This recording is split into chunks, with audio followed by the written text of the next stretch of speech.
म्हणजे आता पवारांचं कसं आहे, आता आशीर्वादापुरता उरलेलो आहे. आता ते मोदींना बी मोदी कसं परदेशात छान काम करतायत म्हणून सांगतायत. उद्या मोहनराव भागवत त्यांना भेटले तरी ते छान तुम्ही चांगलं हिंदुत्वाचं काम करताय म्हणतील.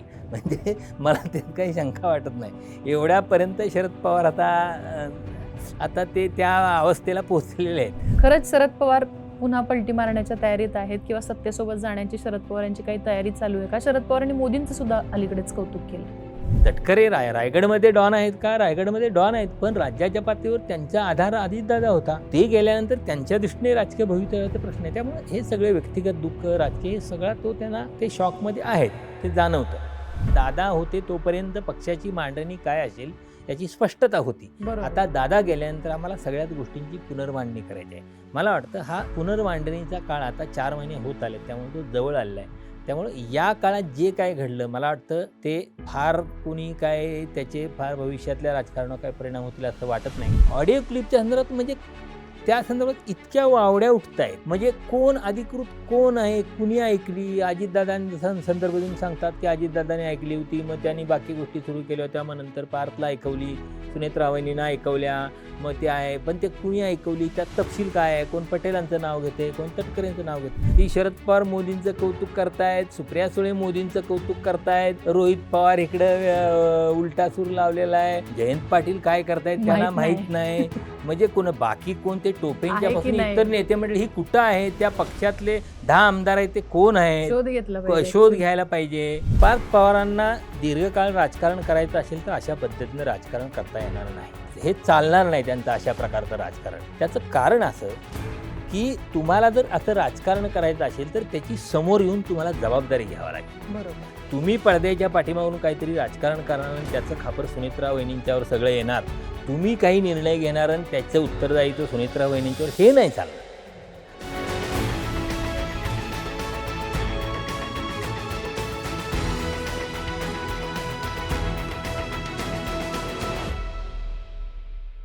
राष्ट्रवादी काँग्रेसमध्ये सध्या नेमकं काय चालू आहे याची चर्चा राज्यभरात होतीये आणि त्याचं कारण म्हणजे अर्थात आपण बघतोय गेल्या काही दिवसांपासून ज्या बातम्या येत आहेत, म्हणजे अजित पवारांच्या पक्षामध्ये असणारी अजितदादांची राष्ट्रवादी एकीकडं आणि दुसरीकडे शरद पवारांची राष्ट्रवादी, दोन्हींमध्ये सर्व काही अलबेले असं दिसत नाही. कधी विलीनीकरण होणार, कधी नाही होणार, कधी पटेल तटकरे यांच्यावरती सुनेत्रा पवार नाराज आहेत, कधी हे सगळं शरद पवारच चालवतात असं म्हटलं जातं.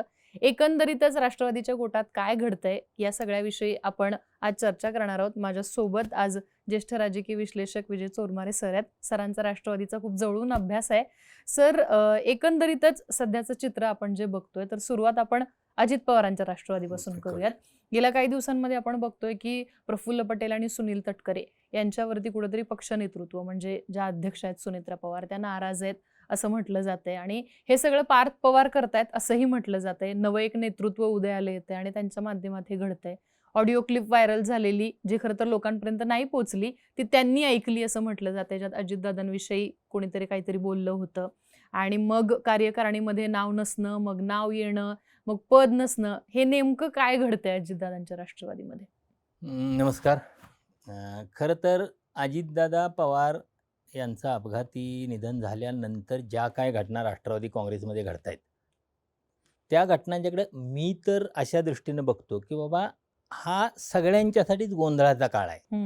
म्हणजे पवार कुटुंबासाठी गोंधळाचा काळ आहे, शरद पवारांच्या राष्ट्रवादीसाठी गोंधळाचा काळ आहे, अजित पवारांच्या राष्ट्रवादीसाठी गोंधळाचा काळ आहे आणि जे कार्यकर्ते आहेत पक्षाचे सगळ्यांच्यासाठी. आणि त्याच्या पलीकडे जाऊन अधिक व्यापक विचार करायचा झाला तर महाराष्ट्राच्या दृष्टीने हा गोंधळाचा काळ आहे. म्हणजे अजित पवार गेल्यामुळं फक्त राष्ट्रवादी काँग्रेसचं नुकसान झालंय असं नाही, महाराष्ट्राचं फार मोठं नुकसान झालं आहे आणि अनेक पातळीवर अनेकांनी ते वेगळ्या पातळीवरती काय नुकसान झालं त्याचं विश्लेषण आतापर्यंत केलेलं आहे, पुढेही ते होत राहील. म्हणजे एक नेता अजित पवारांच्यासारखा आताच्या परिस्थितीत राज्याच्या राजकारणात नसणं, याचे परिणाम म्हणजे आणखी काही वर्ष काही महिने त्याचे असे शॉक्स जाणवत राहणार आहेत, त्या वेगळ्या लोकांना म्हणजे जाणवत राहणार आहेत. त्यामुळं हा सगळ्यांच्यासाठी गोंधळाचा काळ आहे. त्यामुळं मला वाटतं आत्ता ज्या काय अजितदादा गेल्यानंतरच्या काय महिनाभरात ज्या काय घडामोडी घडल्या असतील, काय समज गैरसमज मतभेद काय असतील, तर हे या काळापुरतंच राहील. मला वाटतं ते पुढं टिकणार नाही, म्हणजे ते थांबून जाईल तिथं.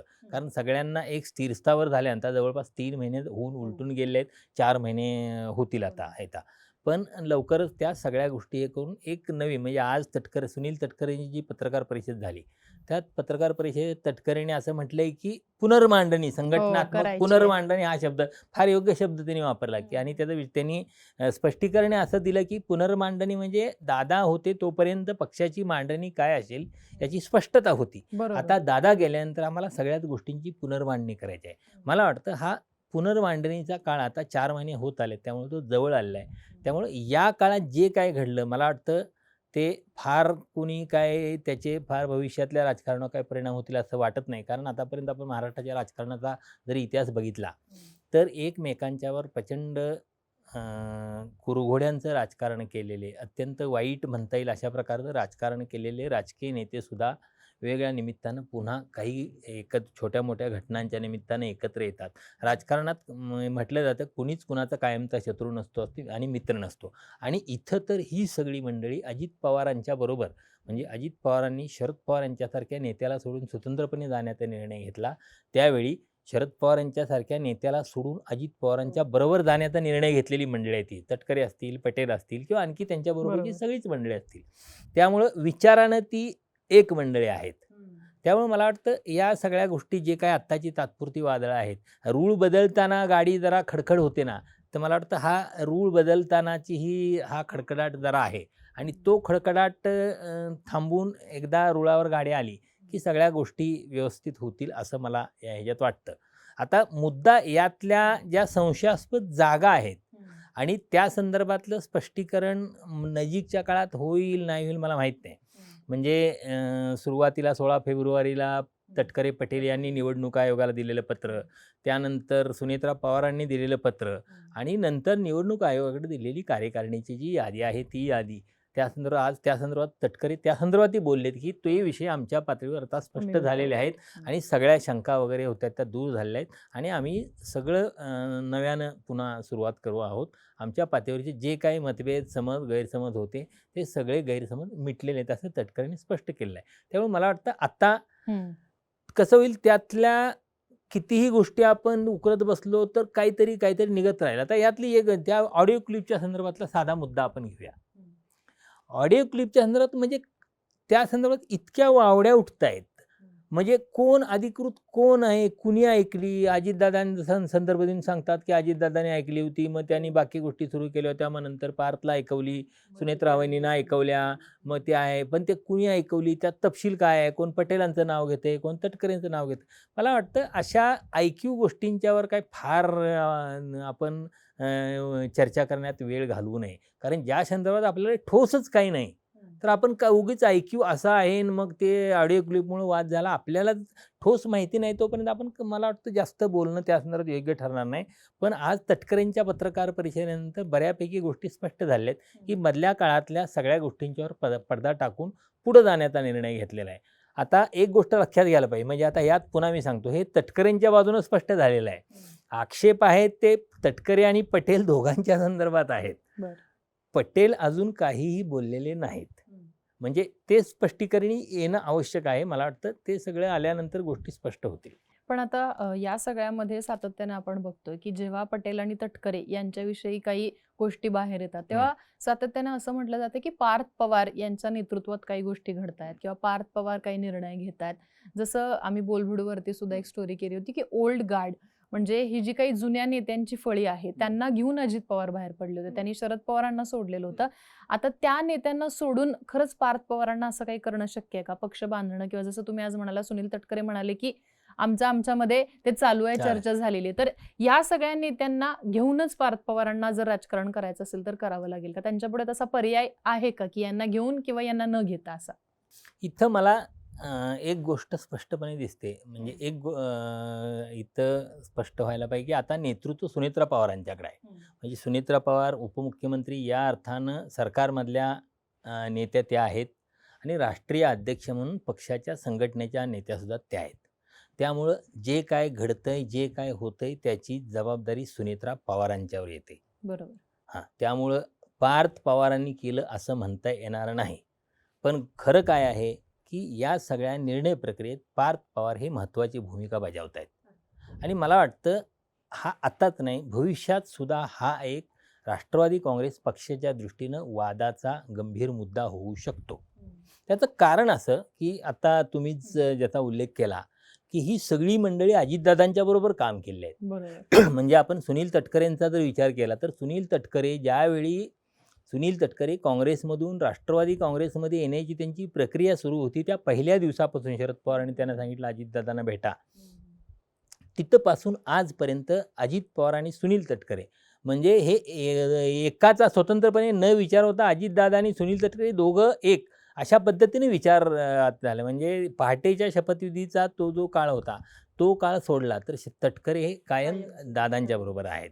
फक्त पहाटेच्या शपथविधीच्या काळात त्यावेळी तो घाईनं घेतलेला निर्णय तटकरेंना मान्य नव्हता आणि तटकरेंनी स्पष्ट केलं होतं की आपल्याला भाजपबरोबर जायचं हे माझं मत आहे, पण अशा पद्धतीनं आपण काही करू नये. आणि त्यावेळी ते बाजूला राहिलेले होते तिथं तटकरे त्या सगळ्या प्रक्रियेपासून 19च्या ह्याच्यात.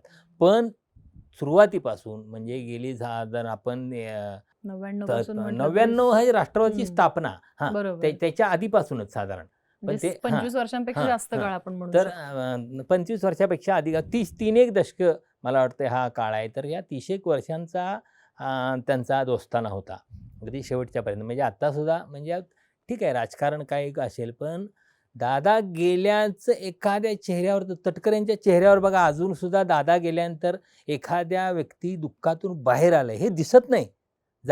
हे जाणवत नाही. तटकरे अजून त्या शॉकमध्ये असल्याचं आपला त्यांचा चेहरा सांगतो की ते किती शॉकमध्ये गेलेत. म्हणजे हे स्वाभाविक आहे ना. 30 वर्ष तुम्ही एकत्रितपणे सगळं राजकारण केलेलं आहे. एकत्रितपणे व्यक्तिगत आयुष्यात सगळ्या अनेक सुखदुःखाच्या गोष्टी वाटून घेतल्या आहेत. स्वतः एकमेकांच्या अडचणीच्या प्रसंगात तुम्ही उभे राहिलात आणि असा मनुष्य जातो आणि तटकरे मग सगळं ते दादांच्यावर अवलंबून होतं ना. तटकरे हे काय राज्याचं नेतृत्व करणारे स्वयंभू नेते नाहीत. तटकरे रायगडमध्ये डॉन आहेत का? रायगडमध्ये डॉन आहेत, पण राज्याच्या पातळीवर त्यांचा आधार अजितदादा होता. ते गेल्यानंतर त्यांच्या दृष्टीने राजकीय भवितव्याचा प्रश्न आहे. त्यामुळे हे सगळे व्यक्तिगत दुःख राजकीय हे सगळा तो त्यांना ते शॉकमध्ये आहेत ते जाणवतं. तर अशी सगळी मंडळी हसन मुश्रीफांच्यासारखी मंडळी आहेत. सगळीच मंडळी जी दादांच्या बरोबर आहेत. त्यांचा योग्य सन्मान राखला केला पाहिजे. त्यांच्या ज्येष्ठत्वाचा मान राखला पाहिजे. हे सगळं घडत नाही असं मला म्हणायचं नाही किंवा तसं ते घडत नाही असं कुणी सांगतंय किंवा तशी चर्चा आहे तसंही काही नाही. पण मला वाटतं पार्थ पवारांच्या पातळीवर या गोष्टी हाताळताना सगळ्याचं भान ठेवायला पाहिजे. आत्ता पार्थ पवारांची भूमिका काय आहे? चित्र असं करतात की पार्थ पवार पडद्यामागून सगळी सूत्र हलवतायत आणि ते सगळ्या या जे घडतंय त्याच्या पाठीमागे पार्थ पवार आहे. पार्थ पवारांना दीर्घकाळ राजकारण करायचं असेल तर अशा पद्धतीनं राजकारण करता येणार नाही. हे चालणार नाही त्यांचं अशा प्रकारचं राजकारण. त्याचं कारण असं की तुम्हाला जर असं राजकारण करायचं असेल तर त्याची समोर येऊन तुम्हाला जबाबदारी घ्यावी लागेल. बरोबर. तुम्ही पडद्याच्या पाठीमागून काहीतरी राजकारण करणार आणि त्याचं खापर सुनेत्रा वहिनींच्यावर सगळं येणार. तुम्ही काही निर्णय घेणार आणि त्याचं उत्तरदायित्व सुनेत्रा वहिनींच्यावर हे नाही चालणार. पार्थ पवारांना काही निर्णय घ्यायचे असतील त्यांनी पुढे यावं. पार्थ पवारांना पक्षाचं नेतृत्व एक गोष्ट खरी आहे या पक्षाचं नेतृत्व सुनेत्रा जर हा पक्ष दीर्घकाळ चालवायचा असेल तर त्याचं नेतृत्व सुनेत्रा पवारांच्याकडे असेल किंवा सुनेत्रा पवारांच्या नंतर सुनेत्रा पवार ही जर तात्पुरती व्यवस्था आहे असं समजलं तर मग नंतरच्या काळात पार्थ पवार किंवा जय पवार यांच्याकडे असेल. तर त्यांनी मैदानात उतरून संघटनात्मक पातळीवर काम करावं. पडद्यामागं राहून त्यांना मॅनेजरची भूमिका नाही करता येणार. मॅनेजर होऊन तुम्हाला पक्ष नाही चालवता येणार. तुम्हाला कारण तुम्ही मॅनेजर होऊन पक्ष चालणार आणि पुढे असल्या माणसांनी तुम्ही घेतलेल्या निर्णयांची जबाबदारी काय असेल ती पुढच्या समोर असल्या माणसांनी असं नाही करता येणार. काय असेल तर पार्थ पवारांना पुढे येऊन काम करावं लागेल. पुढे येऊन निर्णय घ्यावे लागतील. त्यांची जबाबदारी सुनेत्रा पवारांच्यावर टाकून चालणार नाही.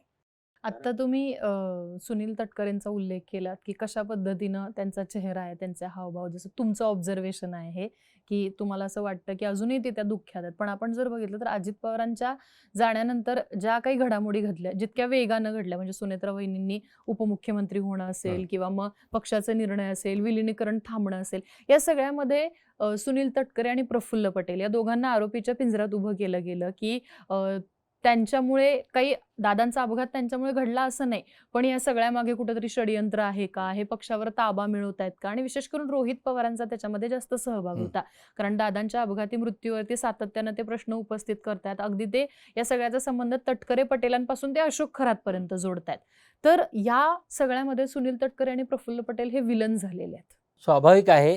कारण कसं आहे जर आपण त्या दादा गेल्यानंतरच्या सगळ्या घटना बघितल्या, म्हणजे ज्या गतीनं सुनेत्रा पवारांचा शपथविधी झाला, दादा गेले त्याच सुमारास राष्ट्रवादी काँग्रेसच्या शरद पवारांच्या पक्षाच्या नेत्यांच्या ज्या प्रतिक्रिया येत होत्या, त्या दादांच्या श्रद्धांजलीबरोबरच आमचं विलिनीकरणाचा निर्णय कसा झाला होता आणि येत्या आठवडाभरात म्हणजे आम्ही होणार कसे होतं. काय एकत्र येणार होतो, म्हणजे म्हणजे खरं तर त्या नेत्यांची काही चूक होती असं मला म्हणायचं नाही. राष्ट्रवादी काँग्रेस शरदचंद्र पवार पक्षाचे जे नेते सांगत होते, ते फॅक्ट सांगत होते. म्हणजे माध्यमांचे प्रतिनिधी त्यांना विचारत होते, किंवा असं-असं ते सांगत होते, असं-असं आमचं ठरलं होतं विलिनीकरणाची प्रक्रिया आणि तर त्यातनं चित्र असं केलं, की हे या दादा गेल्याचा गैरफायदा घेऊन विलिनीकरणासाठी दबाव आणतायत काय.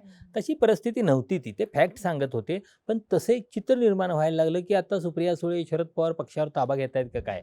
आणि स्वाभाविक आहे, सुनील तटकरे आणि प्रफुल्ल पटेल हे अजितदादांच्या बरोबरचे नेतृत्वाचे शीर्षस्थ माणसं असल्यामुळं त्यांना असुरक्षित वाटणं, अशा परिस्थितीत असुरक्षित वाटणं आणि त्यांनी सगळ्या या घटना, घडामोडी, शपथविधी आणि नंतरच्या काही राष्ट्रीय अध्यक्ष बनवण्यापर्यंतच्या गोष्टी करण्यात त्यांनी ज्या वेगानं हे केल्या, त्यामुळे व्हिलन होणं स्वाभाविक आहे. आणि पुन्हा कसं आहे, रोहित पवार एका बाजूला आहेत.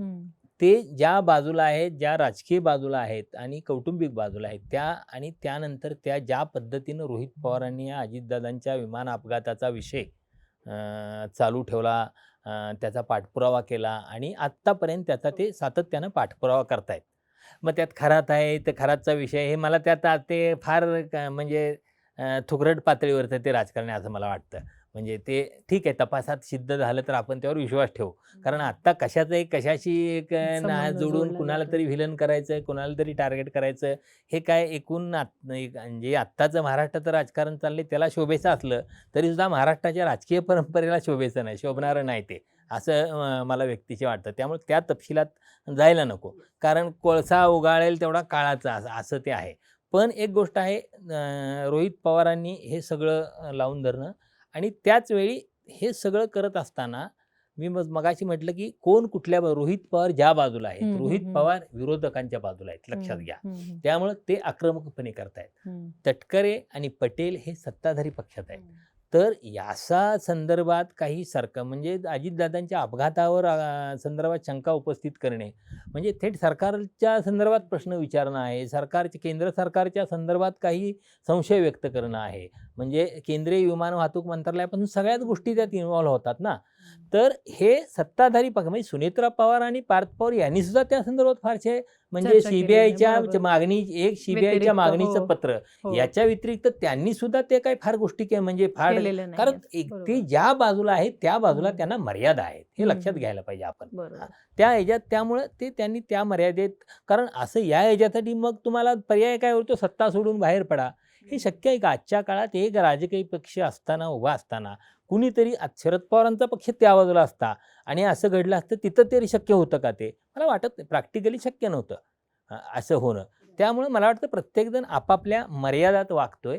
आणि या सगळ्या ह्याच्यात म्हणजे विलिनीकरणाला पटेल तटकरेंचा विरोध आहे किंवा अशा अनेक वेगवेगळ्या ज्या प्रत्येक घटना जी घडलेली त्यानंतरच्या काळातली त्या तिथं पुढं तटकरे पेटले. त्यामुळं ते लोकांच्या नजरेत लोकांची अशी एक भावना, कसं होतं अजितदादा गेल्यानंतर तातडीनं एक तयार होते भावना, अरे हेच आता पुढं नाचायला लागलेत, हेच फार पक्ष ताब्यात घ्यायला लागलेत, असं त्यातनं एक सामूहिक भावना तयार होत जाते.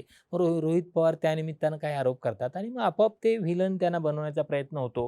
पण मला वाटतं त्यावेळी त्या ठिकाणी त्यांची राजकीय भूमिका म्हणून आपण त्याकडे बघितलं पाहिजे. पुन्हा या सगळ्याचं नंतर आत्ता इतक्या तातडीनं मला वाटतं लगेच काही त्याची उत्तरं मिळतील असं नाही. पण काही काळानं त्याच्या संदर्भातला अधिक तपशील होतो, अधिक अन्वयार्थ लावायला काही गोष्टी नंतर घडत जातात आणि त्याची उत्तरं मिळत जातात.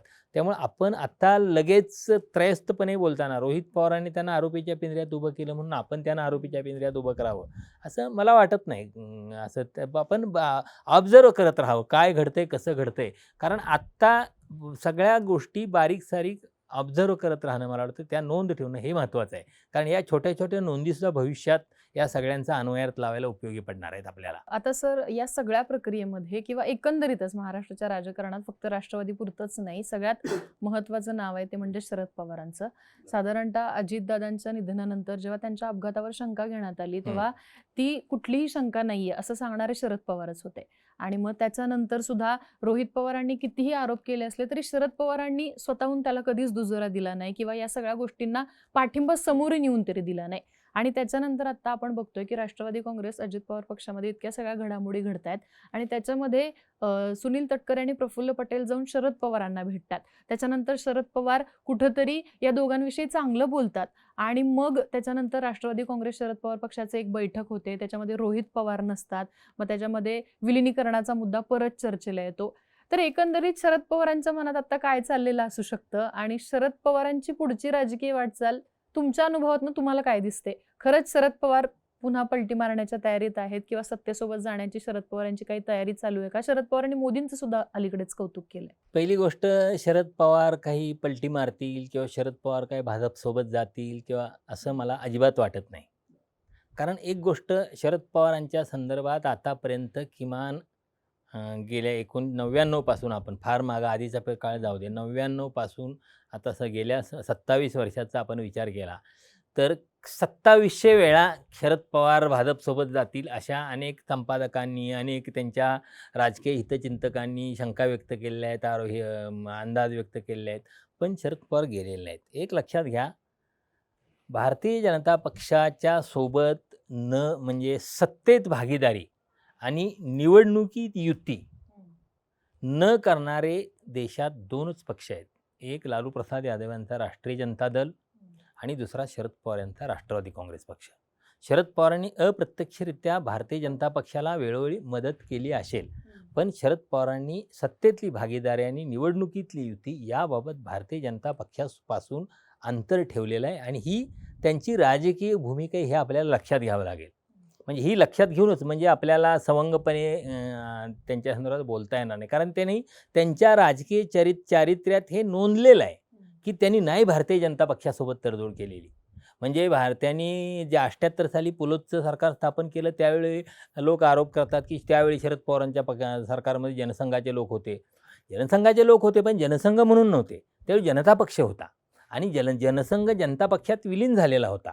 त्या जनता पक्षात असलेले जनसंघाचे लोक होते. भारतीय जनता पक्ष, जनसंघ किंवा हे लोक शरद पवारांच्या सोबत थेट सत्तेत कधी नाहीत. हे आपल्याला लक्षात घ्यायला पाहिजे. शरद पवारांनी ते आपल्या एकूण राजकीय जीवनात भारतीय जनता पक्षापासून राजकीय अंतर ठेवणं आतापर्यंत ते कसोशीनं पाळलेलं आहे.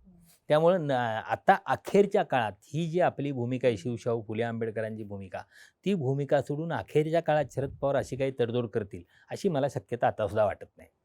आता चर्चा कुठली होती? विलिनीकरणाची चर्चा होते. विलिनीकरण होणार होतं, शरद पवारांचा पक्ष अजित पवारांच्या पक्षासोबत जाणार होता, मग त्यावेळी पवार काय करणार होते? मला वाटतं त्यावेळी पवारांची भूमिका ठरलेली होती. त्यावेळी शरद पवार राजकारणातनं रीतसर निवृत्त घेऊन तुम्ही आता पुढं राजकारण करा हे स्पष्ट करणार होते. ते मला कोणत्याही परिस्थितीत अखेरच्या टप्प्यात आपल्याला हा जो धर्मवादी, जातीयवादी राजकीय पक्षासोबत जुळून घेतल्याचा डाग आहे तो डाग लागून घेतील असं मला वाटत नाही शरद पवारांच्या. दुसरी गोष्ट, पवारांच्याकडे आत्ताचं आपण पवारांचं राजकारण बघितलं तर मला वाटतं आपण त्यांना काही गोष्टीत एक्सक्यूज द्यावं. म्हणजे आता पवारांचं कसं आहे, आता आशीर्वादापुरता उरलेलो आहे. आता ते मोदींना मोदी कसं परदेशात छान काम करतायत म्हणून सांगतायत, उद्या मोहनराव भागवत त्यांना भेटले तरी ते छान तुम्ही चांगलं हिंदुत्वाचं काम करताय म्हणतील. म्हणजे मला त्यात काही शंका वाटत नाही. एवढ्यापर्यंत शरद पवार आता ते त्या अवस्थेला पोचलेले आहेत. म्हणजे आता ठीक आहे, आता कुणाबद्दल काय वाईट बोलायचं, द्वेषानं बोलायचं, ठीक आहे, तुमचं चालू आहे अशा पद्धतीनं. म्हणजे आता इतकं सगळं मोदींनी इथं देशवासियांना सगळं कशी परिस्थिती गंभीर आहे, तुम्ही परदेश दौरे टाळा, अमुक तमुक म्हणून 7 देशांच्या दौऱ्यावर निघून गेले, तिकडं काय काय चाललं आहे सगळं. हे सगळं असताना हे म्हणतात की ते भारताची प्रतिष्ठा परदेशात वाढवत आहेत. तर हे काय फार गांभीर्यानं त्यांचं विधान घ्यावं असं नाही. पण एक गोष्ट खरी आहे की पवारांनी ज्यावेळी नरेंद्र मोदी प्रचंड अडचणीत असतात त्यावेळी त्यांच्या मदतीला शरद पवारच धावून गेलेले आहेत अनेक वेळा. म्हणजे खूप म्हणजे राफेलच्या वेळी त्यांनी त्यात रान उठलेलं असताना त्यांनी एक स्टेटमेंट केलं की मोदी पैसे लाच घेतले असं लोक मानणार नाहीत. ज्यावेळी गुजरातच्या दंगलीच्या संदर्भात एकदा सुप्रीम कोर्टानं हे केलं तर त्यांना सुप्रीम कोर्टानं सोडलेलं आहे म्हणून त्यांना क्लीन चिट द्यायचा प्रयत्न केला. ज्यावेळी मोदी प्रचंड अडचणीत असतात त्यावेळी पवार त्यांच्या बाजूनं स्टेटमेंट देऊन त्यांना मदत करतात हे आतापर्यंत दिसून आलं. आता सुद्धा तेच झालेलं आहे. त्यामुळे मला वाटतं त्याकडे आपण फार गांभीर्यानं बघू नये. आणि मला वाटतं रोहित पवारांनी जी आता एक वेगळी वाट रोहित पवार घेत आहेत असं दिसतंय, त्याचं कारणही तेच असावं. कारण रोहित पवारांनी आता आपला मार्ग निवडलेला आहे असं आताच्या या घडामोडींच्यावरून दिसतं. त्याच्या आधी मी एक गोष्ट सांगतो. मी जो तटकरेंच्या संदर्भात मुद्दा विचारला तो तटकरे पटेलांच्या संदर्भात भेटायला गेले. या महाराष्ट्रात गेल्या अनेक वर्षात कुठल्याही पक्षातल्या अडचणीत असलेल्या नेत्यासाठीचा अत्यंत भरवशाचा खांदा शरद पवार आहे. ज्यावेळी गोपीनाथ मुंडे भारतीय जनता पक्षात अस्वस्थ होते आणि आता मुंडे बाहेर पडणार आहेत, भारतीय जनता पक्षात राजीनामा देणार आहेत अशी चर्चा होती, त्यावेळी सुद्धा ज्या मुंडेंनी शरद पवारांना समोर विरोधक मानून आपलं राजकीय करिअर उभं केलं, ते सल्ला त्यावेळी ते शरद पवारांचाच घ्यायला गेले होते. जे नारायण राणे म्हणजे सगळं आत्ता पवारांच्यावर त्यांची मुलं राणे स्वतः टीका करतात. पण ज्यावेळी नारायण राणेंना शिवसेनेतून बाहेर पडायचं होतं त्यावेळी आपण पुढं काय करावं या संदर्भात ते सल्ला घ्यायला शरद पवारांचंच गेले होते. आणि शरद पवारांनीच त्यांना काँग्रेस आपल्या पक्षात, आता माझ्या पक्षात तुमच्या लेवलचे अनेक नेते आहेत, तर इथं तुमच्यासाठी तशी स्पेस, तुमच्या योग्यतेची स्पेस मिळणार नाही, तर त्यांना काँग्रेसचा सल्ला शरद पवारांनीच दिला होता. त्यामुळं पुन्हा मला वाटतं तेच पुन्हा तिथं त्यांच्यानं फुटून गेलेले प्रफुल्ल पटेल आणि सुनील तटकरे यांच्या संदर्भात काही हे झाल्यानंतर त्यातलं टायमिंग बघा, दोन गोष्टी. टायमिंग म्हणजे तटकरेंनी सांगितलेली गोष्ट काय आहे की बाबा महिनाभरापूर्वी वेळ मागितलेली होती. महिनाभरापूर्वी वेळ मागितलेली होती हे खरं आहे. पण वेळ दिली कधी पवारांनी? ज्या दिवशी म्हणजे तटकरेंनी भेटायला जाऊन टायमिंग साधलंच, पण पवारांनी सुद्धा टायमिंग साधलं, वेळ दिला. हे दुर्लक्ष करून आपल्याला चालणार नाही याचं. त्यामुळं ते आणि स्वाभाविक आहे. म्हणजे आत्ता ते बाजूला गेले असले तटकरे काय पटेल काय, पण ते सुरुवातीपासून पवारांच्या बरोबरच काम केलं आहे, पवारांच्या नेतृत्वाखाली वाढलेले आहेत.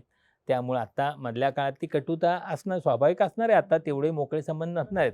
कारण ज्या पद्धतीनं अजित पवार यांना बाहेर फुटण्यासाठी जी काही प्रमुख मंडळी त्यांना सपोर्ट करणारी होती आणि त्यात प्रफुल्ल पटेलांनी तर पवारांच्यावर थेट वाईट वतीनं टीका केली होती. मी पुस्तक म्हणजे कुचेष्टा केली होती पवारांची, म्हणजे कुत्सितपणे मी सुद्धा आता पुस्तक लिहिणार आहे वगैरे असं म्हणजे अतिशय हेटाळणीच्या स्वरूपात पवारांच्या त्या ह्याचा उल्लेख केला होता. तर त्यामुळे पवारांच्या मनात कटुता असेल, पण पवारांचं एक राजकारणाचं वैशिष्ट्य लक्षात घ्या.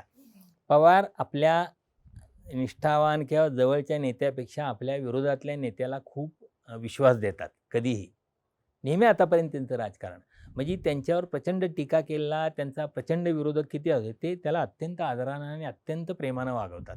कुठल्याही पक्षातलं वेळोवेळचे अनुभव त्यांना त्यांच्यापासून फुटून गेल्यानंतर त्यांना भेटल्या कुणाही नेत्याला विचारा. हे दुसरीकडे नाही. उद्धव ठाकरेला कडून फुटून गेलेल्या नेत्याला उद्धव ठाकरे परत कधी भेटलेलं दाखवा. म्हणजे भेटलेलं म्हणजे जवळ घेऊन त्याचं स्वागत दूरच, म्हणजे बघणार सुद्धा नाहीत असं. म्हणजे तेच आपण बघतोय ना की आपल्या डोळ्यासमोर दोन पक्ष फुटलेले, पण हे कल्चर पवारांचं हे कल्चर आहे. शेवटी एका विशिष्ट यशवंतराव चव्हाणांची राजकीय संस्कृती किंवा राजकीय परंपरा म्हणतात हीच आहे की राजकारण हे राजकारणाच्या पातळीवर असतं, व्यक्तिगत संबंध त्याच्या पलीकडे असतात आणि ते महत्वाचे असतात. नक्कीच. म्हणजे जसं तुम्ही म्हणाल पवारांचा हा गुण फार शिकण्यासारखा आहे, कारण आपण एखाद्याशी जर भांडण झालं तर आपण चेहरा फिरवतो त्याच्यापासून. आणि इथं तर पवारांनी सगळं त्याला दिलेलं असतं, सत्ता पदं दिलेले असतात, सगळं अधिकार दिलेले असतात. ऐनवेळी तो पलटी मारून पवारांना जागा देऊन दुसरीकडे जातो. पुन्हा तरी सुद्धा पवार त्याला फार प्रेमानं आणि स्वागतशीलतेनं वागवत असतात. हे त्यांचं वैशिष्ट्य आपल्याला म्हणजे मान्यच करावं लागेल. मला वाटतं हीच महाराष्ट्राची राजकीय संस्कृती आहे. पवार आपल्या वर्तनातनं हेच बिंबवण्याचा प्रयत्न करतात. अर्थात अलीकडच्या नेत्यांना ते पटणारं रुचणारं नसलं किंवा त्यांच्या आवाक्यातलं ते नसलं तरी पवार तो प्रयत्न करत असतात. हे आपण लक्षात घ्यायला पाहिजे. नक्कीच सर. पण आता ह्या सगळ्या राजकारणामध्ये मूळ मुद्दा आहे तो शरद पवारांकडे असलेल्या 8 खासदारांचा आणि 10 आमदारांचा. कारण पुढचे जवळपास 2.5 वर्ष राज्यामध्ये निवडणुका नाही आहेत आपण कितीही नाकारलं तरी केंद्रात ज्यांचं सरकार आहे, राज्यात ज्यांचं सरकार आहे, त्या आमदार खासदारांना मिळणारा निधी, त्यांची होणारी कामं, लोकांमध्ये त्यांची असलेली प्रतिमा आणि विरोधातल्या आमदार खासदारांची प्रतिमा ह्याच्यामध्ये खूप फरक असतो. कारण होय. कार्यकर्ता टिकवून ठेवायचा तळागाळातला. दुसरीकडे पवार विलिनीकरणावरती आता काही स्पष्टपणे बोलत नाहीयेत. असं सांगितलं जातं की पवारांनी मौन बाळगलं बैठकीमध्ये. तर आता या आमदार खासदारांविषयी बातम्या यायला चालू झाली आहे की इकडचे फुटणार का तिकडचे फुटणार, मग ह्यांचे कुठे जाणार. आणि आपल्याला माहिती आहे की मोदी सरकारला आजही ते मित्रपक्षांच्या टेकोवर उभं असलं तरी 8 खासदार कोणाला नको आहेत. अर्थात त्यांचा बरोबर, डोळा बरोबर. असणारच आहे त्यांच्यावरती. मग अशा परिस्थितीमध्ये या सगळ्या आमदार खासदारांचं कसं होणार, म्हणजे तुम्हाला काय भविष्य दिसतं? आता यात मला एक गोष्ट लक्षात घ्यावी असे वाटतं आपल्याला. काय झालंय, अलीकडच्या काळात ज्या पद्धतीनं राजकारण बदलत गेलंय, राजकारणाचा पोत बदलत गेलाय, त्यात मी अजितदादांना सुद्धा एकदा स्पष्टपणे हे बोललो होतो. म्हणजे अजितदादांनी ज्यावेळी हे केल्यानंतर जर तुम्हाला विकास कामं करायची असतील तर सत्तेत सत्तेसोबत जावं राहावं लागतं. लागतं हो, हे हो. म्हटलं. त्यावेळी त्यांना विचारलं होतं, हे म्हणजे तुमचं हे विधान म्हणजे तुमच्या आतापर्यंतच्या महाराष्ट्राच्या राजकारणाशी सुसंगत नाही. हम्म. कारण आयुष्यभर विरोधी पक्षात काम केलेली माणसं आहेत. म्हणजे डाव्या पक्षातले असतील किंवा समाजवादी चळवळीतले असतील किंवा अगदी कोण वेगळ्या पक्षांच्यातली, आयुष्यभर विरोधी पक्षात राहिलेली काम केली, त्यांचं कधी अडलं नाही किंवा ते विरोधी पक्षात नाहीत म्हणून त्यांना कोणी लोकांनी म्हणजे सत्तेत नाहीत म्हणून त्यांना पराभूत केलं असं नाही. गणपतराव देशमुख असतील, एन.डी. पाटील आहेत, खूपशी किती नामावली सांगाय तर खूप लोकांची डाव्या चळवळीतल्या सांगता येईल. म्हणजे कधीतरी शेका पक्ष थोडा काळ सत्तेत असेल त्यावेळी काही कोण सत्तेत असेल तेवढ्यापुरतं. पण ह्याने आयुष्यभर विरोधी पक्षात राहून केलं ना राजकारण. लोकांनी त्या ठिकाणी त्या विरोधी पक्षाच्या नेत्यांना आजसुद्धा सत्तेत नसलेल्या लोकांना, विरोधी पक्षातल्या लोकांना लोक निवडून देतात ना. पण हे जे एक नॅरेटिव्ह तयार करायचा प्रयत्न होतो की सत्तेत असल्याचे विकास कामं होत नाहीत, हे अलीकडच्या काळात वाढलं. म्हणजे पुन्हा ज्या पद्धतीनं सरकार सत्ताधारी आमदारांना भरमसाठ पद्धतीनं निधी देतं, म्हणजे हे एकूण लोकशाही प्रक्रियेशी सुद्धा विसंगत आहे आणि ते नैतिकतेत सुद्धा बसणार नाही. पण आता त्याला कुठून तरी न्यायालयीन किंवा अन्य कुठल्या माध्यमातून चाप लावावा लागेल. ह्याला कुठंतरी निर्बंध आणावे लागतील. नाहीतर म्हणजे आपला हा सरकारचा पैसा आपल्या बापाच्या खिशातला पैसा आहे आणि आपल्याला वाटेल त्याला आपण कसाही कुणालाही उधळून देऊ शकतो, कुणालाही नाकारू शकतो, असं कसं चालेल? त्याचे निकष असायला पाहिजेत. वाटपाच्या संदर्भातले. का तुमच्या पक्षाचा आहे म्हणून तुम्ही त्याला प्रचंड पैसा देणार, विरोधकाला असं नाही चालणार. तर याला कधीतरी चाप बसेल आणि याचे कधीतरी उशीर होईल. वर्ष, 2 वर्ष, 4, 5 वर्ष लागते पण हे होईल. पण त्यामुळे हे सगळी मानसिकता वाढत चालली की सत्तेबरोबर जायला पाहिजे. आता तुम्ही जो प्रश्न विचारला या राष्ट्रवादी काँग्रेसमधल्या 8 खासदारांचा आणि 10 आमदारांचा, तर आता माझ्या दृष्टीनं महत्त्वाची गोष्ट अशी आहे त्यातली, 8 आमदारांना भाजपमध्ये जायचं, पण ते भाजपला यांना घ्यायचं आहे का नाही, हे काय, हे कशासाठी आत्ता घेतील हो, पुढं त्यांचं काय? म्हणजे आत्ता भारतीय जनता पक्षाला लोकांना कुठं घ्यायचं आहे, आपल्या पक्षात कुणाला घ्यायचं आहे? तर सरळ साधं गणित बनवतं. भारतीय जनता पक्षाला असे लोक पाहिजेत की जिथं ज्या मतदारसंघामध्ये त्यांचं स्थान कमकुवत आहे, त्यांचा उमेदवार निवडून येण्याची शक्यता नाही, त्यांचे तिथं संघटना नाही किंवा तिथं तो वेगळ्याच विचारधारेचं, अशा ठिकाणी निवडून येणारे लोक पाहिजेत, जेणेकरून भारतीय जनता पक्षाची संख्या वाढेल. भारतीय जनता पक्षाने हे जे काँग्रेसमधले इकडचे तिकडचे सगळे लोक पक्षात घ्यायला सुरुवात केली, त्याचं कारण एक सरळ साधं आहे की त्यांना लक्षात आलं की आपण आपल्या बळावर आपले खासदार, आपल्या विचारधारेचे खासदार निवडून आणू शकत नाही. त्यामुळं निवडून येण्याची क्षमता असलेले अन्य पक्षातले खासदार किंवा आमदार, लोकप्रतिनिधी आपल्या पक्षात घेणं, हाच आपला पक्ष वाढवण्याचा म्हणजे आपला पक्ष वाढवण्याचा आणि आपली स्वबळावर सत्ता आणण्याचा मार्ग आहे. म्हणून त्यांनी ज्या पक्षातून जिथून येतील ते सगळे लोक त्यावेळी घेतले. तर आत्ता भारतीय जनता पक्षाला हे खासदार आहेत त्यांच्या मतदारसंघात असलेले त्यांच्या प्रतिस्पर्ध्यांचं काय होणार आहे? ते तिथं त्यांना ही पुढं म्हणजे एखाद्या येणाऱ्या खासदाराला तुम्हाला काहीतरी आश्वासन द्यावं लागेल ना. तेच आमदारांचं आहे. आता हे ज्या आमदारांच्या संदर्भातली चर्चा आपण ऐकतो की काही दिवसापूर्वी असं म्हणाले की जयंत पाटील शरद पवारांच्याकडे जात होते आणि पंढरपुरातले 4 आमदार म्हणतात आपण जाऊया, असं तसं सगळं. तर आता कितपत ते सगळे कुंपणावर आहेत का आमदार? ते पंढरपूर, सोलापूर, त्या भागातले तर कुंपणावर आहेत. पण भारतीय जनता पक्षाला त्यांची आत्ता गरज आहे का? हा आहे ना, तुम्हाला लाग जायचं असेल हो, त्यांना तिकडून तुमची गरज आता कुठल्याच पातळीवर गरज नाही. कशासाठी ह्यांना घेतील ते? ह्यांनी लाग येतो म्हटले तरी तिथं यांना हे ज्यांना पराभूत करून आलेत ते त्यांच्या इतकेच तुल्यबळ तिथं त्यांच्या पक्षाचे उमेदवार आहेत ना तिथं आत्ता. पुढच्या लोकसभेच्या गणिताच्या दृष्टीने जर यातल्या कोणाची उपयुक्तता असेल, गरज असेल, तर हे लोक मग त्या दृष्टीने काही विचार होईल. आणि खासदारांच्या बाबतीतला विचार होऊ शकतो, कारण जर खासदार जर काही त्यांना संख्यात्मकदृष्ट्या मिळाले तर आपोआप हे जे टेकओव्हर असल्या अधिक आता जी थोडी कमकुवत स्थिती आहे ती अधिक थोडी मजबूत होईल, संख्याबळाच्या दृष्टीनं चांगलं होईल, हे त्यांच्या दृष्टीनं विचार होईल. पण आमदारांचं मला काही वाटत नाही. पण यातल्या आता जायला कोण कोण तयार होईल, कशासाठी होईल, हाही भाग विचार करायला लागेल ना. बरोबर. त्यामुळे मला वाटतं आत्ता लगेच त्या संदर्भातल्या काही घटना घडामोडी होतील, कारण आत्ता कुठल्याही निवडणुका तोंडावर नाहीत, काही नाही. त्यामुळे आत्ता हे काही तातडीनं काय होईल असं मला लगेच वाटत नाही. आणि पुन्हा अशा घटना बऱ्याचदा असं होतं की म्हणजे ज्यावेळी घटना घडत असतात त्यावेळी कुणालाही त्याची कसलीही कल्पना येत नाही, अचानकच सगळं घडल्यानंतरच कळत असतं माध्यमांना. आपल्याला माहिती आहे बऱ्याच मोठ्या घटना घडल्यानंतरच कळतात. त्यामुळे आत्ता त्या संदर्भात फार अंदाज बांधणं मला योग्य वाटत नाही.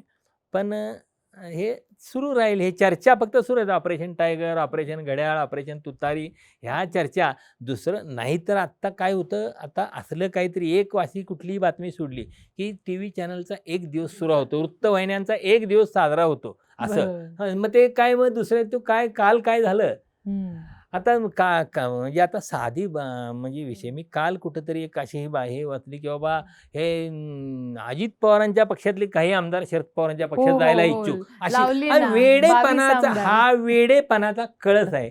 सत्तेतला पक्ष सोडून कोण आमदार विरोधी पक्षात जाईल असं, म्हणजे हे कशाचंच कुणी देणारा ते लावणारे कुणीच कशाचं तारतम्य बाळगत नाहीत. आणि मग एखादी असं काही मिळालं की त्याच्यामध्ये सगळे धावत सुटतात. मला वाटतं त्यामुळं TV वरच्या बातम्या आणि ब्रेकिंग न्यूज याच्यावर विश्लेषण करणं हे फार धोकादायक असतं आणि त्यावरून अंदाज बांधणं मला काय योग्य वाटत नाही. त्यामुळे मी व्यक्तिशः ज्यावेळी मला अनेकदा TV चे फोन येतात फोनोसाठी, ही अशी सूत्र आहे, सूत्रांची माहिती नाही, घटना घडलेल्याशी विश्लेषण मी सूत्रांच्या माहितीवर मी विश्लेषण नाही करू शकत. म्हणजे हे आपलं हे पाहिजे ना, जी आपल्याला माहितीच नाही अंदाजावर जी कसं काय आपण हे करणार.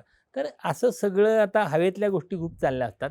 आणि हे जे आत्ता पटेल तटकरेंचं ज्या संदर्भातलं हे ते व्हिडिओ कॉल ऑडिओ कॉल वगैरे हे असतं, मला वाटतं या हवेतल्याच गोष्टी आहेत, त्या आपण किती ताणायच्या. आता सर, या सगळ्या परिस्थितीमध्ये एक खूप गंभीर आणि महत्त्वाचा विषय आहे, तो म्हणजे प्रादेशिक पक्षांच्या अस्तित्वाचा. कारण आपण बघतोय की जशी सुरुवात प्रत्येक पक्षाची झाली, मग शिवसेनेची असेल की मराठीच्या मुद्द्यावर आणि हिंदी भाषिकांना विरोध, अशा पद्धतीनं महाराष्ट्रात शिवसेनेसारखा पक्ष रुजला, वाढला. त्याच्यानंतर राष्ट्रवादी काँग्रेस असेल, काँग्रेसला केलेला विरोध किंवा मराठा नेत्यांची मोठ एक काय म्हणतात, प्रत्येक ठिकाणी प्रतिष्ठित आणि स्वतःचं एक मतपेटी असणारी लोक, मोळी जी असते नेत्यांची, तशा माध्यमातून राष्ट्रवादी उदयाला आली.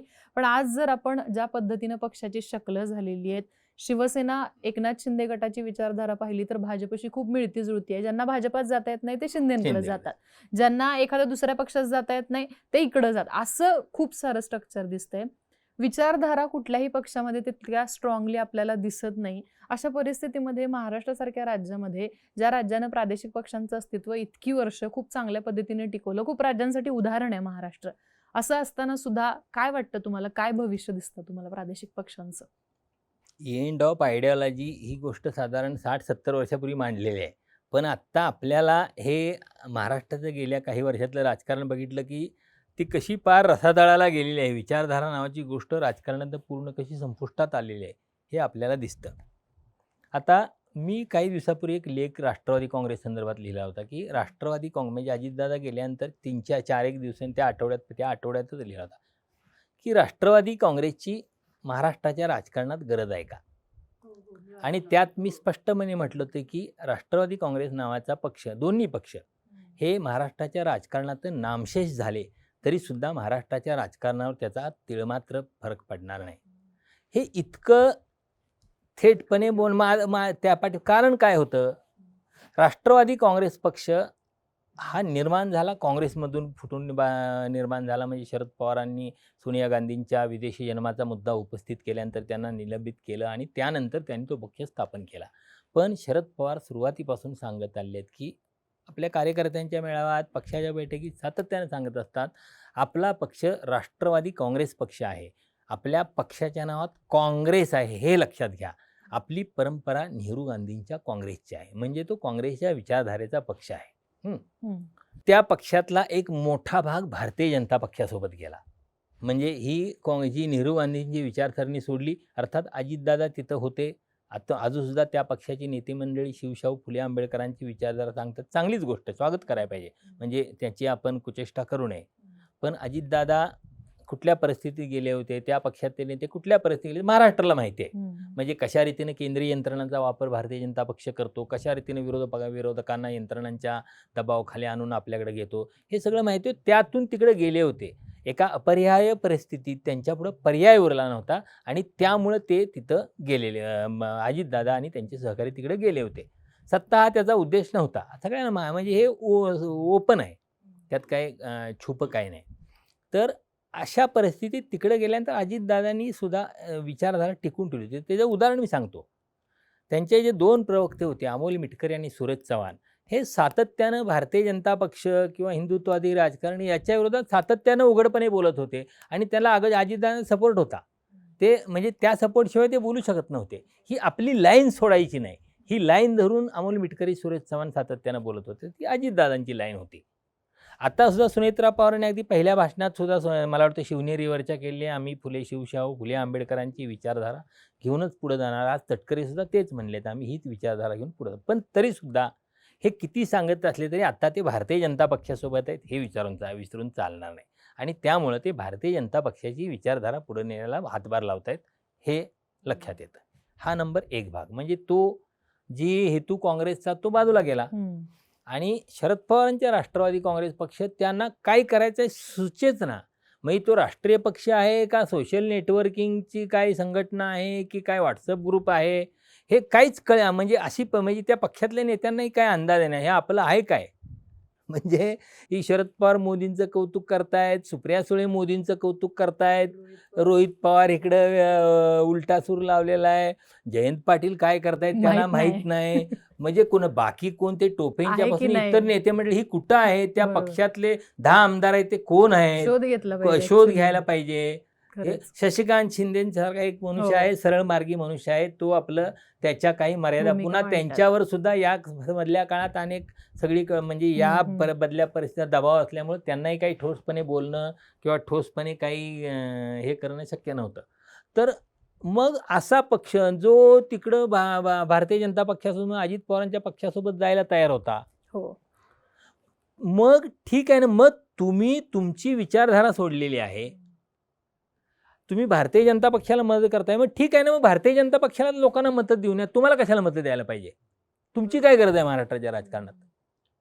तुम्ही जर महायुती म्हणून भाजपसाठीच काम करणार, भाजपचेच हात बळकट करणार असला, भाजपचीच सत्ता बळकट करणार असला, मग होऊ दे ना. मग लोकांच्या पुढे 2च पर्याय राहू दे, भारतीय जनता पक्ष आणि काँग्रेस. ठरवतील लोक काय करायचं ते.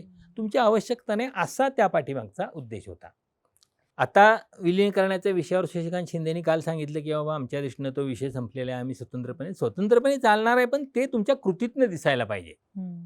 म्हणजे एखादा पक्ष, म्हणजे ज्या पक्षाच्या राष्ट्रीय कार्याध्यक्ष महिला आहेत सुप्रिया सुळे, गेली काही महिने महाराष्ट्राचं राजकारण महिला केंद्रीय आहे. म्हणजे मतदार संख्या निम्म्याहून अधिक, निम्म्याच्या म्हणजे निम्मी धरू आपण, महिलांची आहे. महिला केंद्रीय राजकारण चाललंय. महायुतीचे लोक लाडकी बहीणपासून अनेक महिला केंद्रीय योजना आणतायत आणि यांची महिला संघटना आहे की अस्तित्वच नाही. इकडं JNZची सगळे आंदोलनं, JNZची सगळी चर्चा सुरू चालली आहे. यांची योग संघटनेचं कुठं अस्तित्वच नाही. मग हे पक्ष कसला चालवत आहेत? असा कसा पक्ष म्हणजे आपल्या म्हणजे ज्या अवतीभोवती बागडणाऱ्या लोकांना पदं देऊन त्यांना लेटरेड छापण्यासाठीची संघटना म्हणजे राजकीय पक्ष नाही. तुम्ही राजकीय पक्ष म्हणून लोकांनी तुमच्यावर काही जबाबदारी दिली आहे, तुमची जबाबदारी, ती जबाबदारी तुम्ही पार पाडायला पाहिजे. ती जबाबदारी पार पाडणार नसाल तर तुमचं असणं काय नसणं काय महाराष्ट्राला त्याचा काही फरक पडत नाही. पण मला राष्ट्रवादी काँग्रेस शरदचंद्र पवार पक्षाची उपयुक्तता वाटते ती अशासाठी की काँग्रेस हा राष्ट्रीय पातळीवरचा पक्ष आहे, भारतीय जनता पक्ष राष्ट्रीय राष्ट्रीय. पातळीवरचा पक्ष आहे. पण इथं महाराष्ट्रात राजकारण करत असताना इथं तुम्हाला महाराष्ट्र धर्माची भूमिका घ्यायची वेळ येते. त्यावेळी काँग्रेस ती भूमिका घेऊ शकत नाही. काँग्रेसच्या अडचणी येतात. प्रादेशिक अस्मितेचे विषय घेताना काँग्रेसची अडचण येते. बरोबर. तर अशा वेळी काँग्रेसला वाढायचं असेल, काँग्रेसला भारतीय जनता पक्षाचा अत्यंत उत्तम रीतीने मुकाबला करायचा असेल, तर त्यांना राष्ट्रवादी काँग्रेस, शरदचंद्र पवार या पक्षासारखा एक विश्वासू पाहिजे. असा सेक्युलर पक्ष पाहिजे. बरोबर. जो पक्ष विचारधारेने सेक्युलर असेल, काँग्रेसची हम्म. विचारधारा मांडणारा असेल, शिवशाहू फुले आंबेडकरांची विचारधारा मांडणारा असेल आणि जो भारतीय जनता पक्षाच्या संदर्भात कोणतीही तडजोड करणार नाही असा पक्ष असेल तर तो महाराष्ट्र धर्मासंदर्भातली एक ठोस भूमिका घेऊ शकतो. आणि तो सेक्युलर पक्ष पाहिजे. कारण उद्धव ठाकरेंचा पक्ष आज काँग्रेसचा मित्र आहे का तर आहे, पण उद्धव ठाकरेंचा पक्ष सेक्युलर पक्ष नाही. तो कुठल्याही पातळीवर कधीही सेक्युलर पक्ष नाही. तो कम्युनलच आहे. कारण आदनमंद त्यांचं हिंदुत्व आणि हे ते हिरवे साप वगैरे आदनमंद वळवळत असतात त्यांच्याकडे कुठं कुठं.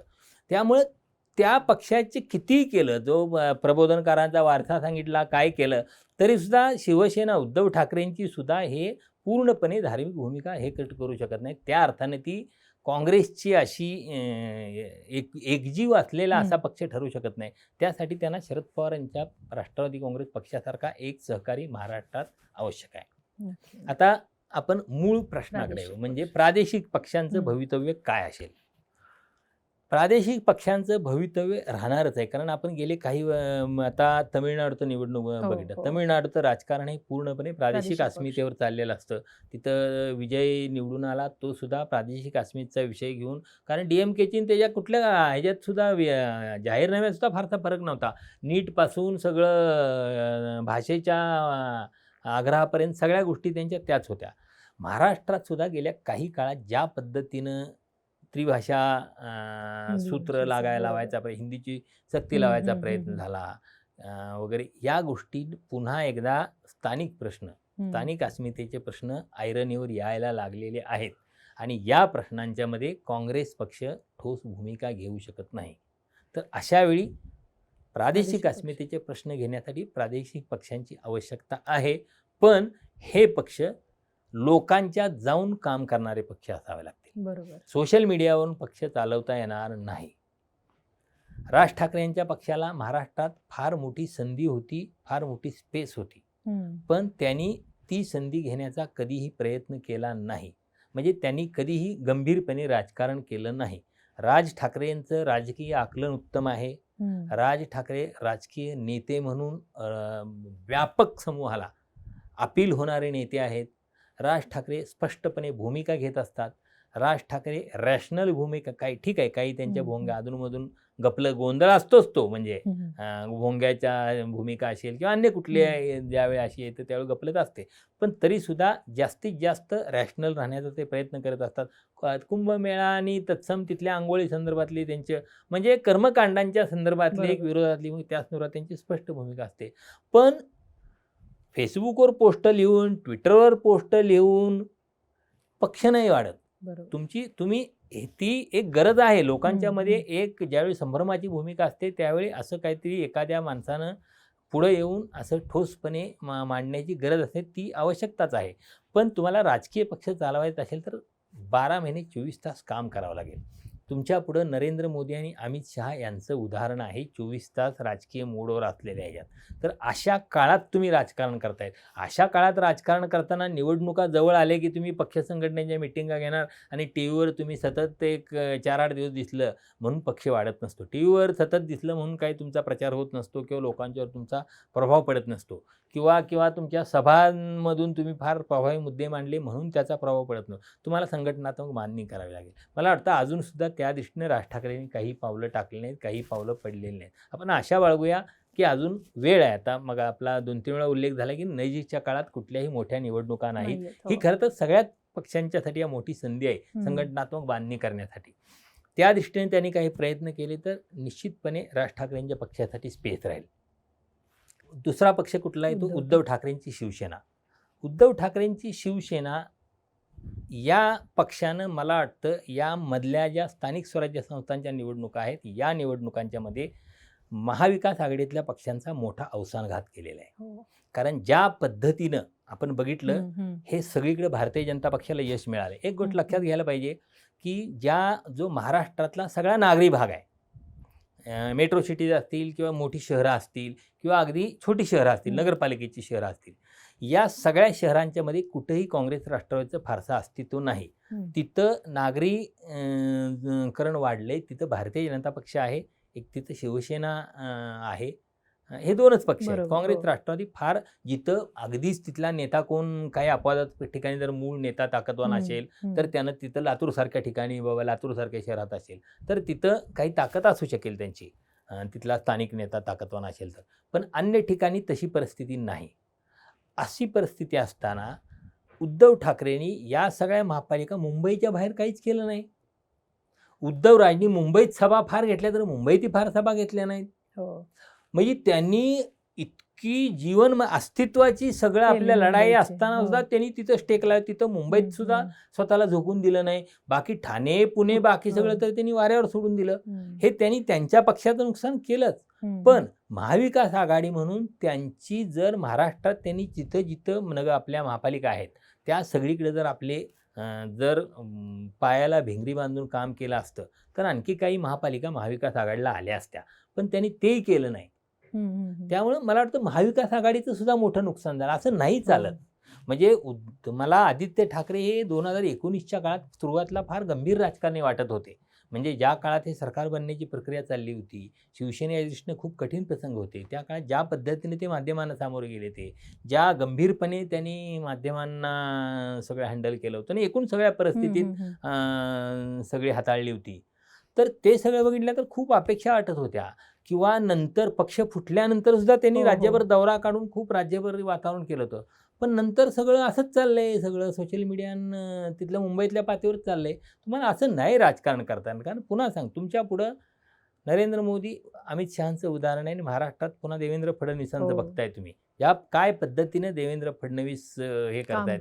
असं तुम्हाला फिरायला म्हणजे दौरे करायला फिरायला पैसे नाहीत असं काही होत नाही. एवढी काय भीक लागलेली नाही. तुम्ही सत्तेत होता 2-2.5 वर्ष आणि 30 वर्षे मुंबई महापालिकेची सत्ता होती तुमच्याकडं.